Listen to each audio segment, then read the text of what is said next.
Gabriela. Eu sou a Isabel e nós somos o Persky. E...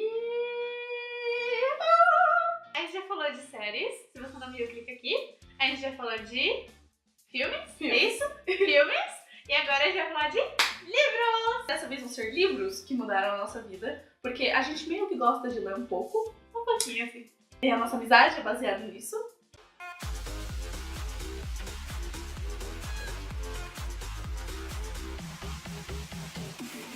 O primeiro não podia deixar de ser Crepúsculo. Antes que acabasse com Preconceito, calma. É um livro muito bom, porque ele me fez começar a gostar ainda mais de leitura, assim. Eu sempre li muito gibi desde criancinha, só que depois, quando eu li isso aqui, gente, sério, pareceu que a porta, assim, se abriu. E o meu gosto intensificou ainda mais. E eu lembro que a minha vontade de escrever um livro, assim, na minha vida, cara, se tornou um sonho de verdade, assim, sabe? Crepúsculo fez uma diferença do caralho. Do caralho. No meu caso, é mais ou menos a mesma coisa da vida. Não que escrever tenha se tornado um sonho com o Crepúsculo, porque eu sempre gostei de escrever assim. Eu escrevia desde pequena e eu sempre foi algo que esteve na minha vida. Mas com o Crepúsculo, eu li isso e eu fiquei tipo... Eu consigo escrever alguma coisa tão boa quanto isso. Isso eu tinha, tipo, 11 anos. Não, eu não consigo escrever uma coisa tão boa quanto isso. E também é um negócio da nossa amizade, assim. Porque a gente se interessou por... A gente voltou a se interessar mais por escrita com o Crepúsculo. E a gente descobriu que uma outra gostava. A gente parou de se odiar e começou a se amar. Olha que lindo. O Crepúsculo tem um significado emocional muito grande pra gente. E a gente sabe que é considerado sobre literatura. Eu sei que eu me divirto. Pra mim é o que interessa, assim. Literatura nem sempre precisa ser profunda. Sim. Então, ele foi um marco na nossa vida. O próximo livro que me marcou muito foi Ponto de Fuga. E é uma história que se passa no século XVII. E mexeu tanto comigo porque mostra o quanto os nossos destinos, as nossas vidas estão entrelaçadas, sabe? O quanto você omitir o que você pensa e omitir o que você sente pela outra pessoa pode prejudicar a sua vida, pode alterar todo o seu destino. E o quanto o preconceito que a gente sofre pela sociedade, o preconceito que entra e a gente acaba sentindo aquilo e adquirindo aquilo e, sabe, começa a sofrer o preconceito com a gente mesmo. Isso, apesar de ser uma história de época, é uma coisa dos dias atuais. Esse é meu bebezão, gente. Quem me conhece sabe o quão apaixonada eu sou por Orgulho e Preconceito.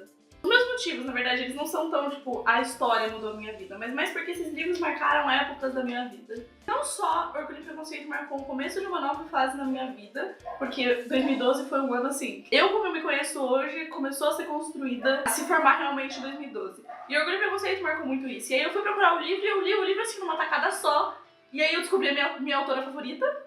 E além disso, eu descobri um novo jeito de escrever, porque o jeito que ela escreve é completamente diferente do jeito que qualquer autor de hoje em dia escreve. E eu acho muito interessante, e eu tento aprender sempre.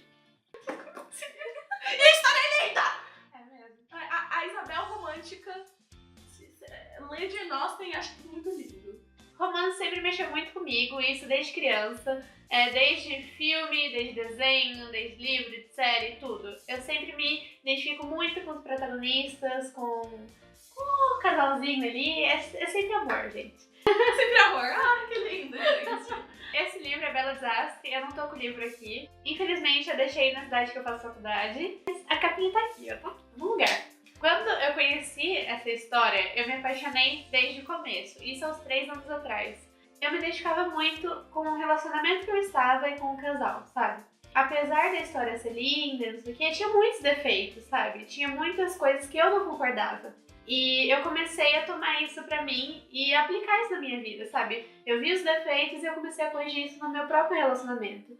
Então fez muito bem pra mim e é isso. Esse aqui todo mundo conhece. Foi outro que eu li depois de assistir o filme, porque eu senti a necessidade também de ler.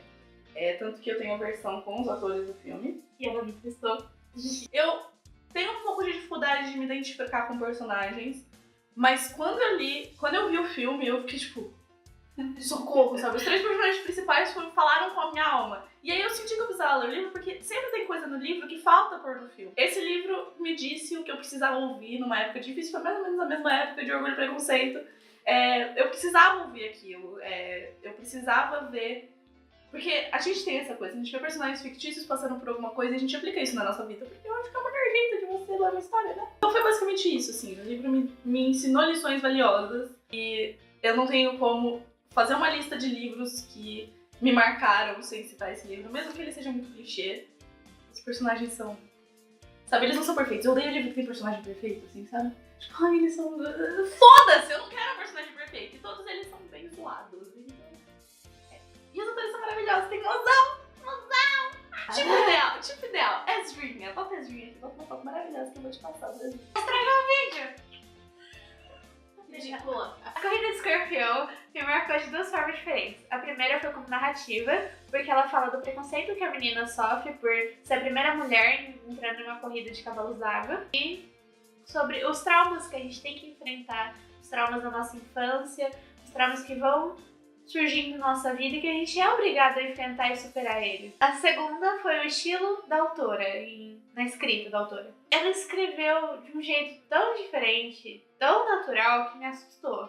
A autora, ela criou um mundo pequeno, fantasioso, e ela fez todo mundo emergir nele. Completamente. Parece que você está vivendo aquela história, parece que ela é palpável. E é isso que eu sei fazer. O meu livro é uma inspiração pra mim.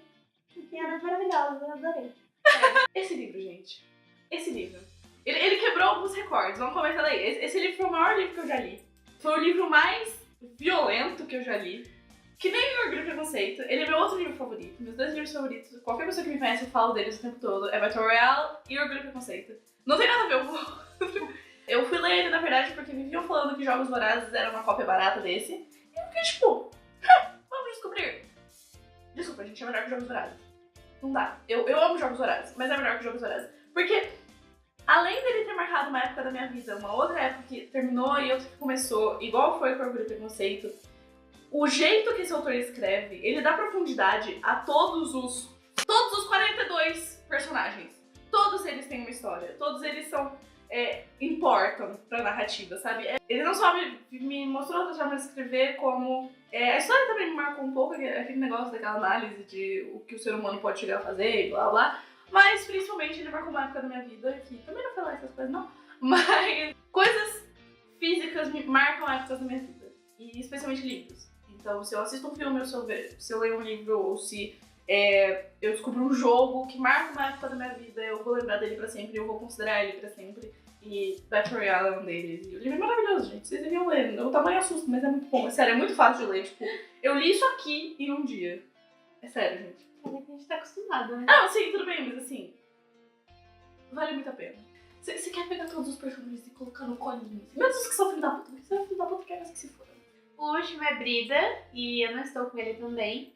E é meio difícil explicar esse livro, porque depende muito da forma como você encara a vida e de como funciona a sua religião. Brida é uma jovem bruxa que ela tá à procura da magia, da sua própria magia e dos poderes ocultos. E isso é uma coisa que me intriga muito, que me cativa muito, porque fala dos seus dons, fala da sua espiritualidade, fala da busca da sua alma gêmea, e não no sentido de, meu Deus, achei aquela pessoa, vou casar com ela. Não é assim, gente, calma. É sobre as nossas vidas passadas. Esse livro fala muito sobre isso, e ele me deixou meio curiosa em relação a isso. Fala sobre a tradição do sol, a tradição da lua, a nossa outra parte e também sobre a história do tarô. Ele me fez refletir sobre as coisas que estão no nosso mundo e me fez aprender mais sobre eu mesma, sabe? Foi uma experiência muito boa. Então foi isso, foram 5 livros seus, 4 livros meus, porque... sendo que Crepúsculo estava... sendo que Crepúsculo é compartilhado. A gente realmente espera ter dado algumas recomendações pra vocês, se vocês não leram, se vocês leram algum deles. Diz pra gente o que vocês acham, não xinga a gente porque a gente gosta de Crepúsculo, vai fazer o quê, né? E se você tem algum livro que marcou a sua vida, dá sugestão pra gente falar de alguma coisa, porque nem sempre a gente tem ideia pra falar de vídeo, então se você puder dar sugestão é ótimo. Deixa um curtir, que ajuda muito na divulgação. Se inscreve aqui embaixo, a gente conseguiu chegar aos 200 inscritos. E siga a gente nas nossas redes sociais, a gente sempre tá postando alguma coisa, alguma babaquice, sendo o que a gente é, né? A gente tenta meus comentários claramente aleatórios no Twitter, gente, eu juro que é muito engraçado, eu acho. Isso, gente, até semana que